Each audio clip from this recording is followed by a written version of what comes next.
എന്തൊരു ടേസ്റ്റ് എന്നറിയോ ഈ പുഡിങ് തിന്നാൻ. നിങ്ങൾ ഒന്ന് ഉണ്ടാക്കിയെങ്കിലില്ലേ എങ്ങനെ കാലിയാവുമെന്ന് നിങ്ങൾക്കറിയേയില്ല. അത്രയും ടേസ്റ്റ്, നല്ല മഞ്ഞ പോലത്തെ സോഫ്റ്റ് ആയിട്ടുള്ളൊരു പുഡിങ്ങാണിത്. അപ്പോൾ എങ്ങനെ ഉണ്ടാക്കുന്നതെന്ന് നമുക്ക് നോക്കിയാലോ. ഫസ്റ്റ് നമുക്കൊരു സിമ്പിൾ പാലിൻ്റെ മിക്സ് ഉണ്ടാക്കണം. അതിനായിട്ട് ഞാനൊരു സോസ് പാൻ ഗ്യാസിൽ വെച്ചിട്ട് കുറച്ച് പാൽ ഒഴിച്ച് കൊടുക്കുന്നത്. എന്നിട്ട് ഷുഗറും വാനില എസൻസും ഇട്ടിട്ട് ജസ്റ്റ് ഒന്ന് ചൂടാക്കി എടുക്കുന്നത്. തിളപ്പിച്ചെടുക്കണമെന്നില്ല. ഈ സ്റ്റെപ്പ് നിങ്ങൾക്ക് ഗ്യാസ് ഓൺ ആക്കാതെ വെറും ഇങ്ങനെ മിക്സ് ആക്കിയിട്ട് എടുക്കാം ഒരു ബൗളിൽ പാൽ ഒഴിച്ചിട്ട്. ബട്ട് ഇത് ഫ്രിഡ്ജിൽ ഉണ്ടായതുകൊണ്ട് കുറച്ച് പാൽ കോൾഡ് ഉണ്ട്, അപ്പോൾ ജസ്റ്റ് ഒന്ന് വാമാക്കി എടുക്കുന്നത്.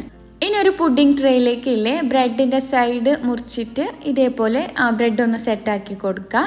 ഇപ്പോൾ ഒരു ലെയർ വെച്ചതിന് ശേഷം ഞാൻ രണ്ടാമത്തെ ലെയറും കൂടി ഇങ്ങനെ വെച്ച് കൊടുക്കുന്നത്. അപ്പോൾ ഡബിൾ ലെയറായിട്ട് ഇതുപോലെ ബ്രെഡ് വെച്ച് കൊടുക്കുക. എന്നിട്ട് ഈ പാലിൻ്റെ മിക്സില്ലേ അതിലേക്ക് ഞാനൊരു സ്പൂണ് പാൽപ്പൊടി ഇട്ട് കൊടുക്കുന്നത്. പാൽപ്പൊടി ഇട്ടിട്ട് ജസ്റ്റ് ഒന്ന് ഇതുപോലെ ആക്കി കൊടുക്കുക. ഇനി ഈ പാലിൻ്റെ മിക്സ് ഞാൻ ബ്രെഡിൻ്റെ മുകളിലേക്ക് ഇതുപോലെ ഒഴിച്ച് കൊടുക്കുന്നത്. ഫുള്ളായിട്ട് ഞാൻ ഒഴിക്കുന്നത്. നിങ്ങൾക്ക് പാലിലേക്ക് ഷുഗറിൻ്റെ പകരം മിൽക്ക് മെയ്ഡും ആഡ് ആക്കാം.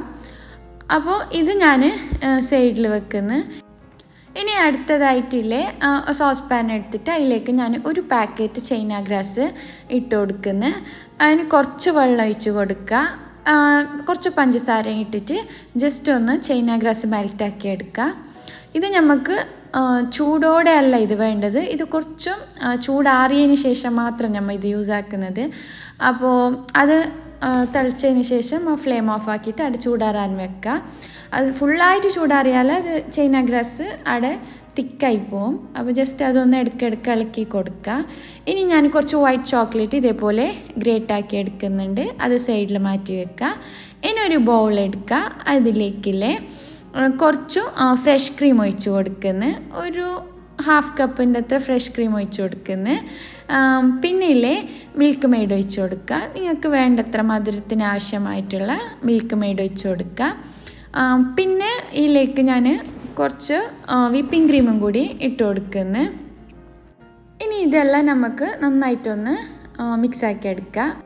ഇതുപോലെ വിസ്ക് കൊണ്ടും നിങ്ങൾക്ക് മിക്സ് ആക്കാം, ബട്ട് ഇത് കുറേ ടൈം എടുക്കും. ഞാനിപ്പോൾ ബീറ്റർ കൊണ്ടൊന്ന് നന്നായിട്ട് ബീറ്റാക്കി എടുക്കുന്നുണ്ട്. ഇതാകുമ്പോൾ നമുക്ക് പെട്ടെന്നൊന്ന് ക്രീം തിക്കായി കിട്ടും. ഇനി ഇതിലേക്ക് ചൈന ഗ്രാസ് മെൽറ്റാക്കിയ ചൈന ഗ്രാസ് അത് ഞാനിപ്പോൾ ഇട്ട് കൊടുക്കുന്നത് കണ്ടില്ലേ. ഈ ഒരു പരുവത്തിലാക്കിയിട്ട് നമുക്ക് ചൈന ഗ്രാസ് ഇതിലേക്ക് ഇട്ട് കൊടുക്കാം. അത് ഫുള്ളായിട്ട് ഞാൻ ഇട്ട് കൊടുക്കുന്നത്. എന്നിട്ടിത് നന്നായിട്ടൊന്ന് മിക്സ് ആക്കാം.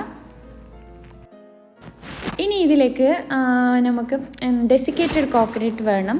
അപ്പോൾ ഇത് ഞാൻ വീട്ടിൽ തന്നെ ഉണ്ടാക്കിയ ഡെസിക്കേറ്റഡ് കോക്കനട്ടാണ്. നിങ്ങൾക്ക് ഇതിൻ്റെ ലിങ്ക് വേണമെങ്കിൽ ഞാനിവിടെ മുകളിൽ ലിങ്ക് കൊടുക്കുന്നുണ്ട്. അപ്പോൾ അതിൽ കയറിയിട്ട് ആ വീഡിയോ നോക്കുക. എളുപ്പത്തിൽ നമുക്ക് വീട്ടിലുണ്ടാക്കാൻ പറ്റും. ഇനി ബീറ്റർ ഓഫ് ആക്കുക. എന്നിട്ട് വൈറ്റ് ചോക്ലേറ്റ് ഗ്രേറ്റ് ആക്കി വെച്ച വൈറ്റ് ചോക്ലേറ്റ് അതിന് പകുതി ഞാൻ ഇതിലേക്ക് ഇട്ട് കൊടുത്തിട്ട് ജസ്റ്റ് ഒന്ന് മിക്സ് ആക്കി കൊടുക്കുന്നുണ്ട്. ബീറ്റർ ഓൺ ആക്കിയിട്ടില്ല, ജസ്റ്റ് ഇതുപോലെ ഒന്ന് കൈകൊണ്ട് ചുറ്റിച്ചെടുക്കുന്നുണ്ട്. ഇനി ബീറ്റർ സൈഡിൽ മാറ്റിയിട്ട് ഒരു സ്പൂൺ കൊണ്ട് ഇതൊന്ന് നന്നായിട്ടൊന്ന് മിക്സ് ആക്കിയിട്ട് എടുക്കുക. കണ്ടില്ലേ, ഈ ഒരു കൺസിസ്റ്റൻസി നമുക്കിത് കിട്ടും. ഇനി നമുക്ക് ഇതിനെ ഡയറക്റ്റ് പുഡിംഗ് ട്രേയിലേക്ക് ഒഴിച്ച് കൊടുക്കുക. ബ്രെഡ് വെച്ചിട്ടില്ലേ നമ്മൾ, അതിൻ്റെ മുകളിലേക്ക് ഇത് ഫുള്ളായിട്ട് ഒഴിച്ച് കൊടുക്കുക. എല്ലാ ഭാഗത്തും എത്തുന്ന പോലെ ഒന്ന് സ്പ്രെഡാക്കി കൊടുക്കുക. ഇത് കാണുമ്പോൾ ഇതുപോലെ ഉണ്ടാവും, ബട്ട് ഇത് ഫ്രിഡ്ജിൽ നമ്മൾ വെച്ച് കഴിഞ്ഞാലേ നല്ല തിക്കായി വരും. നമ്മൾ ചൈന ഗ്രാസ് എല്ലാം ആഡ് ആക്കിയിട്ടുണ്ടല്ലേ. ഇനി സ്പൂണ് കൊണ്ട് ഈ ക്രീം എല്ലാ ഭാഗത്തും ഇതേപോലെ ഒന്ന് സ്പ്രെഡാക്കി കൊടുക്കുക. പിന്നെ നമ്മൾ നേരത്തെ ബാക്കി വെച്ച ഗ്രേറ്റഡ് ചോക്ലേറ്റ് അത് ഇതിൻ്റെ മുകളിലേക്ക് ഇതുപോലെ ഇട്ട് കൊടുക്കുക.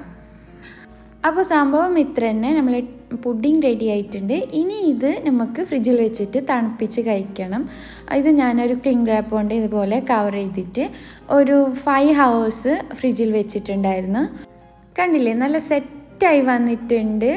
അപ്പോൾ ഉണ്ടാക്കാൻ വളരെ ഈസിയാണിത്, കുറേ പണിയൊന്നുമില്ല. അപ്പോൾ ഉണ്ടാക്കിയിട്ട് നോക്കുക, ഫീഡ്ബാക്ക് അറിയിക്കുക. വീഡിയോ ഇഷ്ടപ്പെട്ടെന്ന് വിചാരിക്കുന്നു. വീഡിയോ ഇഷ്ടപ്പെട്ടാൽ ലൈക്ക് ചെയ്യാനും ഷെയർ ചെയ്യാനും മറക്കല്ലേ. Thanks for watching. ബൈ.